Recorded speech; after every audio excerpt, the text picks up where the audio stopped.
Sir నమస్తే sir. నమస్తే అండి. సార్ ఇప్పుడు మీరు చూసుకుని ఉంటారు. ఇది ఆల్రెడీ ప్రచారం జరుగుతుంది.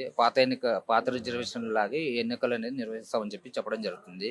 అయితే దీని మీద మీ అభిప్రాయం ఏంటి? పాత ప్రకారం అనేది ఎన్నికలు జరపాలనేటువంటి ఉద్దేశం రేవంత్ రెడ్డి గారికి కానీ ఎలక్షన్ కమిషన్ కానీ కోరుకున్నప్పుడు మరి ఈరోజు ఈ రాష్ట్ర ముఖ్యమంత్రిగా ఉన్నటువంటి కాంగ్రెస్ ప్రభుత్వంలో రేవంత్ రెడ్డి గారు బీసీలని అవమానపరిచినట్టు, మోసం చేసినట్టు. ఎందుకంటే మేమెంతనో మాకంతా అనేటువంటి ఒక నినాదం బీసీలకి అడుగడుగున జరుగుతున్న అన్యాయం పైన వాళ్ళు మాకు సమాన హక్కులు కావాలని అడుగుతున్నటువంటి సమయంలో వారికి సమాన హక్కులు కల్పిస్తామని చెప్పి ఉట్టుట్టి హామీలు ఇచ్చి బీసీలను మభ్యపెట్టి వాళ్ళని మోసగించినటువంటి వ్యక్తి రేవంత్ రెడ్డి. ఈరోజు బీసీలకు రిజర్వేషన్లు ఇస్తాము అని చెప్పి మేము బిల్లు ఎలాగైనా పాస్ చేయిస్తాము, మా దగ్గర సత్తా ఉంది, మేము ఖచ్చితంగా అమలు చేస్తామని చెప్పి ఏదో ఒక కొండి పెట్టి మళ్ళీ వీళ్ళే బీసీలని అడ్డుకునే విధంగా, అంటే వీళ్ళే ఇస్తామని చెప్పడం, వీళ్ళనే అడ్డుకునేలాగా, అంటే రెండు రకాలుగా ఆటలాడి బీసీలను మోసం చేస్తున్నారు. ముఖ్యంగా పాత పద్ధతిలోనా కొత్త పద్ధతిలోనా అనేటువంటిది పక్కన పెడితే, నువ్వు ఏ పద్ధతిలో ఎన్నిక పెట్టినా కూడా, నువ్వు పాత పద్ధతిలో పెట్టినా, నువ్వు ఇప్పుడు బీసీలకు రిజర్వేషన్లు కల్పించినా నిన్ను తెలంగాణ ప్రజలు ఏకకంఠం పైన చిత్తుగా ఓడగొట్టడానికి తెలంగాణలో గ్రామాల్లో ప్రజలు సిద్ధంగా ఉన్నారు. అయితే గతంలో చూసుకుంటే మీ ప్రభుత్వం ఏదైతే ఉందో ఆ ప్రభుత్వంలో మళ్ళీ అప్పుడు ఎందుకు పోరాడలేదు మీరు? సో ఇప్పుడు వచ్చిన తర్వాత మేము అంతో కొంత మేము పోరాడాలనుకుంటున్నాం, కానీ మాకు సపోర్ట్ లేదు, మేము సపోర్ట్ చేయట్లేదు, సో మేము ఓన్గా పోరాడుతున్నాం అని చెప్పడం జరుగుతుంది. ఫస్ట్ ఆఫ్ ఆల్ మీరెందుకు పోరాడలేరు అని చెప్పి మమ్మల్ని అడిగే ముందు మాకు పోరాడాల్సినటువంటి అవసరం ఏనాడు పడలేదు. ఎందుకంటే బీసీ బిడ్డలు ఏ రోజు కూడా పోరాటాలు చేయాల్సినటువంటి అవసరం బీఆర్ఎస్ ప్రభుత్వంలో రాలేదు. ఎందుకంటే బీసీలకి కేసీఆర్ గారు చేసేటటువంటి సమన్యాయం ఏందో బీసీ నాయకులకి, బీసీ పెద్దలకి, బీసీ ప్రజలకి తెలుసు. అడగక ముందే ఒక్క అడుగు ముందు ఆలోచించి సమకూర్చేటువంటి విధానం కేసీఆర్ గారి ప్రభుత్వంలో ఉండే. కాబట్టి ఆనాడు ఏనాడు కూడా బీసీలకి ఎక్కడ కూడా ఎటువంటి ఇబ్బంది కలగకుండా ఈ కార్పొరేటర్ ఎన్నికలలో కానీ లేదా లోకల్ బాడీ ఎన్నికలలో కానీ బీసీలకి ప్రాధాన్యత దొరికినటువంటి విషయం బీఆర్ఎస్ పార్టీ హయాంలో ఉండే. కానీ బీసీలకి ఏమి జరగలేదనుకుంటా, బీసీలకి మేము వచ్చినాకనే న్యాయం చేస్తాము అనేటువంటి విధంగా రేవంత్ రెడ్డి ఏదైతే ఒక బూటకపు ప్రయత్నం చేసిండో, ఆయన హామీలు నెరవేర్చకుండా కేవలం బీసీల ఓట్ల ద్వారానే నేను ముందుకు రావాలి, వాళ్ళని మోసం చేసి ముందుకు రావాలని, అది కూడా మంచి చిత్తశుద్ధితో బీసీలని వాళ్ళ వైపు మలుపుకునే ఉద్దేశం కాదు, మోసపూర్వితంగా బీసీలని వాళ్ళ వైపు మలుపుకొని ఏదో ఒక రకంగా ఒక ఎన్నిక నుండి బయటపడాలనేటువంటి ఒక చిల్లర ఉద్దేశం, ప్రయత్నం.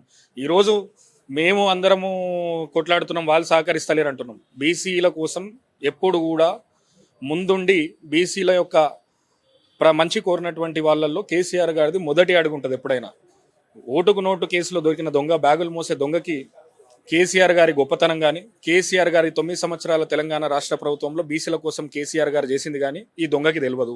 ఈ దొంగకి కేవలం ఏ సంచిల్లో ఎన్ని పైసలు పడతాయి, ఏ బ్యాగ్ ఏ టైంకి చేర్చాలి, ఢిల్లీ తిరిగి కాలయాపన ఎట్లా చేయాలి అనేదే తెలుసు. అయితే ఇప్పుడు బై ఎలక్షన్స్ ఏదైతుందో దానికి దీనికి ముడిపెడుతున్నారు. అంటే ఇప్పుడు మీరు చెప్పినట్లు నమ్మకం ఉంటే మళ్ళీ బై ఎలక్షన్స్ లో ఎందుకు గెలవలేదు? అసలు నేను ఒక విషయం చెప్తాను. బై ఎలక్షన్ లో గెలవడం అనేటువంటి విషయం పైన మీరు మాట్లాడుతున్నారు. కాంగ్రెస్ పార్టీకి వాళ్ళకి క్యాండిడేటే లేకుండే.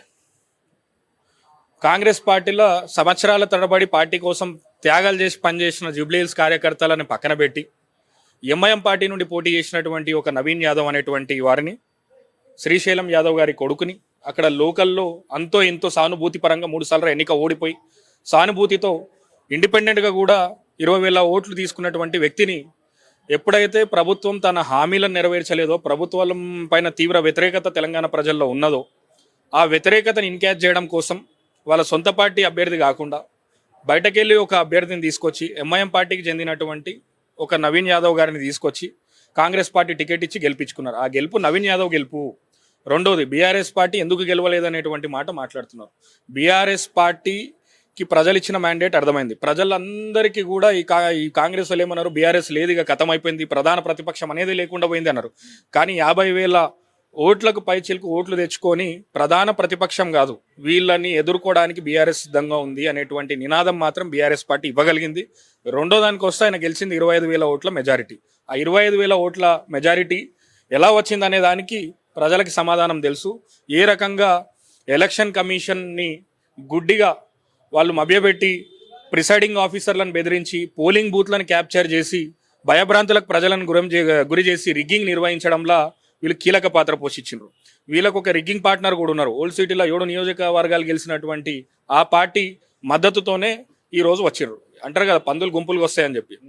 సో వాళ్ళు చేసిన పనుల మీద వాళ్ళకి విశ్వాసం లేక వాళ్ళు వీళ్ళ కాళ్ళ పట్టుకొని అందరిని ఒక దగ్గరికి తీసుకొచ్చి దాన్ని ఒక గెలుపు అంటే అది నేను వారి విజ్ఞతకే వదిలేస్తున్నా. మరి నవీన్ యాదవ్ గారు కానీ శ్రీశైలం యాదవ్ గారికి అపారమైన గౌరవం ఉంది. వారికి ఆ జుబ్లీహిల్స్లో ఉన్నటువంటి ఆ గౌరవమే వాళ్ళని గెలిపించింది. కానీ ఈ కాంగ్రెస్ పార్టీ వల్ల వాళ్ళకి జరిగినటువంటి ప్రయోజనం లేదు. బీఆర్ఎస్ పార్టీ ఈ ఒక్క ఎన్నికతోనే బీఆర్ఎస్ పార్టీ యొక్క జీవితం నిర్ణయించబడుతుందంటే అది తప్పు. మేము ప్రజల్లో ఉన్నాం. ప్రజల పైన జరుగుతున్నటువంటి అన్యాయాలపైన, హైడ్రా పేరు మీద జరుగుతున్నటువంటి దౌర్జన్యాలపైన గలమెత్తి ప్రజల వైపు నిలబడ్డది బీఆర్ఎస్ పార్టీ. మాకు పూర్తి నమ్మకం ఉంది. ఈ రోజు కూడా లోకల్ బాడీ ఎన్నికలు ఉన్నాయి. ఈ ఒక్క ఎన్నికతోని ఏది నిర్ణయం చేయలేము. ఎందుకంటే ఇంతకుముందు కాంగ్రెస్ పార్టీ కూడా హుజురాబాద్లో బై ఎలక్షన్ వచ్చింది. ఆ రోజు కేసీఆర్ గారు ముఖ్యమంత్రిగా ఉన్నప్పుడు హుజురాబాద్లో బై ఎలక్షన్ వచ్చినప్పుడు కాంగ్రెస్ పార్టీకి కేవలం 2,000-3,000 ఓట్లు తెచ్చుకుంది అంతే.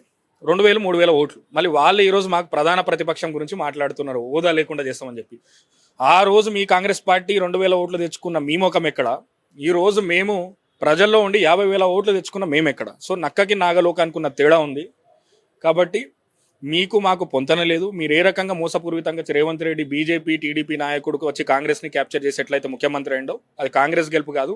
ఈ రాక్షసులు అందరు కలిసి ఎట్లయితే ఉంటారో అట్లా ఉన్నది. కాబట్టి ఖచ్చితంగా రాక్షసుని వధ ఎట్లయితుందో ఆ రకంగానే ఈ లోకల్ బాడీ ఎన్నికల్లో తెలంగాణ ప్రజలు గట్టిగా బుద్ధి చెప్పడానికి కాంగ్రెస్కి సిద్ధంగా ఉన్నారు.